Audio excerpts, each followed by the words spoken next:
गुरु वशिष्ठ ने राम लक्ष्मण भरत शत्रुघ्न इनके नामकरण किए। बंधुओं, जीवन में ये मानस हमें मानव बनाती है। मानस रूपी दर्पण ऐसा है, दर्पण देखकर हम खूब देख लेते हैं कितना पाउडर है, कितनी क्रीम और कितनी लिपस्टिक, लेकिन कभी हम ये नहीं सोच पाते कि मेरे आचरण क्या है। और अगर आचरणों को देखना है तो दर्पण में देखना, और दर्पण में देखकर अपने चरित्र पर विचार करना, तब कुछ गुण सुधार में आएंगे और जीवन की वृत्तियां ये रामचरितमानस सुधारती है। ये राम का चरित्र मानव के कल्याण के लिए है।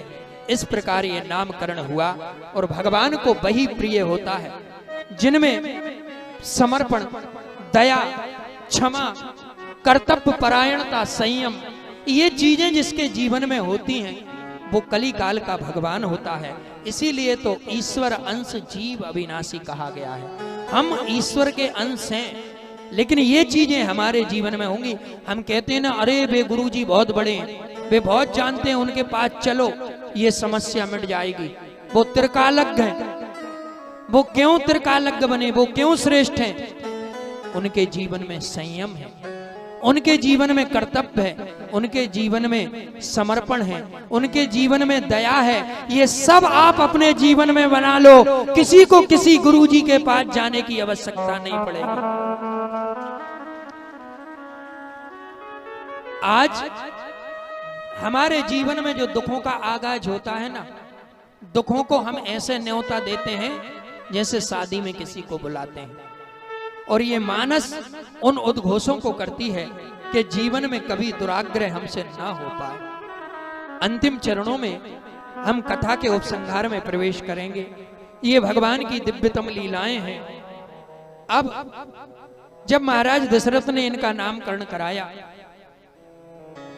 तो जब महाराज दशरथ भोजन करने के लिए घर में बैठते हैं, बंधुओं, 24 घंटे में एक बार, रात को नहीं तो दिन, दिन में नहीं तो रात, कभी तो परिवार के साथ बैठकर एक साथ भोजन करना चाहिए।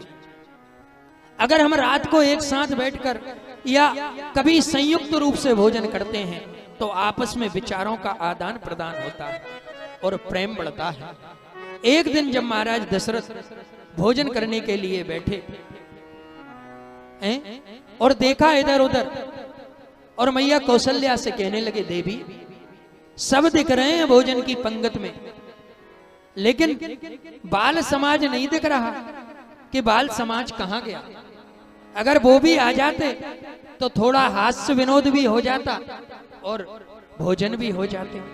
गोस्वामी जी ने लिखा है, महाराज दशरथ ने बोला है इस भाव को, भोजन करते भोले जब राजा, भोजन करते भोले जब राजा, नहीं आवत सजबाग समाजा, नहीं आवत सजबाग समाजा, भोजन करत भोले जब राजा, भोजन करत भोले जब, कौशल्या जब बोलन जाई, कौशल्या जब बोलन जाई, ठुमुक ठुमुक प्रभु चले उबराई, ठुमुक ठुमुक प्रभु चले उबराई, ठुमुक ठुमुक प्रभु चले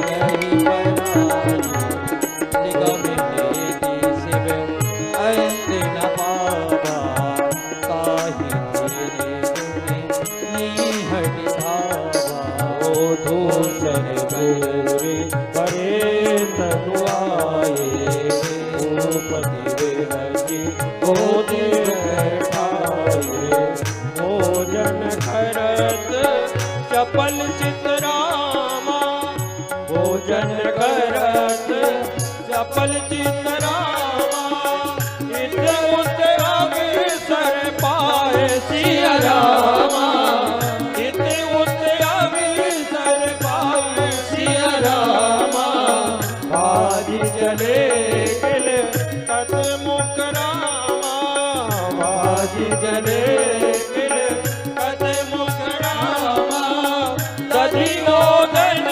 लपटाए सिया रामा दधियो धन लपटाए सिया रामा बोल बोले जग राजा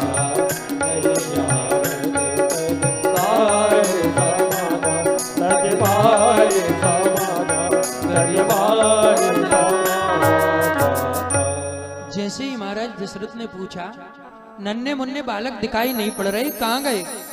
और भगवान वहां से ठुमुक ठुमुक चलते हुए आए हैं।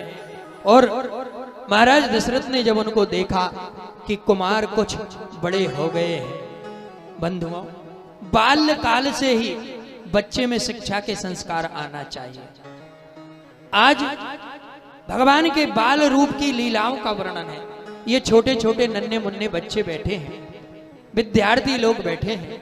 आज उनके जीवन का ये वो ज्ञान है, अगर इसका अनुकरण उनके जीवन में आ जाए तो उनका जीवन संवर जाएगा। बाबा गोस्वामी जी कह रहे हैं, बाल चरित अति सरल सुहाए सादर शेष शंभु सुरती गाए। भगवान के जो बाल रूप की लीलाओं का वर्णन है, एक तरफ भगवान शिव माता पार्वती को सुना रहे हैं, दूसरी तरफ प्याकवल जी भरद्वाज जी को सुना रहे हैं और कह रहे हैं, इनकी लीलाओं को कहते कहते ना तो दिन का पता चलता ना तो रात का, जिनकर मन इन सन नहीं राता जे जन वंचित किए विधाता। ये बचपन का जो सुख है ना साहब, इसका जब तक जीवन में बलिदान नहीं होगा। बचपन में हर आदमी चाहता है नी आंख भर के सोऊं, जी भर के घूमूं, पेट भर के खाऊं और मन का काम करूं। अगर ये आदत बचपन में डल जाएगी तो आप सोचें जवानी में कभी सुधार आ सकता है? नहीं आ सकता।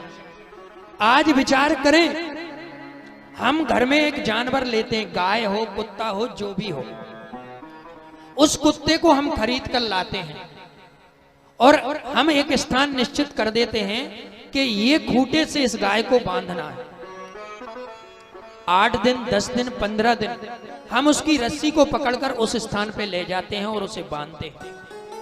1 महीना 2 महीना के बाद वो गाय अपने आप ही उस खूंटे पर जाकर खड़ी हो जाती है।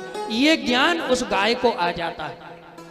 तो ये छोटे छोटे बच्चे हैं, इनको अगर आप बचपन से ये तामील, ये शिक्षा अगर डालोगे, बेटा सुबह उठकर गुरुओं को प्रणाम करो, माता पिता को प्रणाम करके ही विद्यालय के लिए जाओ, माथे पर तिलक लगाओ। जो विद्यालय, जो संस्था बच्चों को तिलक लगाकर अगर शाला में प्रवेश नहीं देती, उस संस्था को बंद करा दो, लेकिन अपने बच्चों को उस शाला में कभी प्रवेश मत दिलाओ। जो संस्था सर पर चोटी रखने की अनुमति नहीं देती, हाथ में रक्षा सूत्र बांधने की अनुमति नहीं देती, गले में भगवान शिव के धागे को बांधने की अनुमति नहीं देती, उन संस्थाओं को हमारे देश में चलाने का कोई अधिकार नहीं है। वो संस्थाएं बंद कर दी जाएं। हर संस्था में संस्कृति होना चाहिए और हमारी संस्कृति हमारा सनातन है। तो अपने बच्चे को जन्म से संस्कृति से जोड़ो। बच्चे को छोटी उम्र में तिलक लगाना सिखाओ, बच्चे के सर पर चोटी रखना सिखाओ, बच्चे को सिखाओ कि बेटा जनेऊ संस्कार होता है, बेटा नामकरण संस्कार होता है, बेटा गुरुओं को प्रणाम करना चाहिए।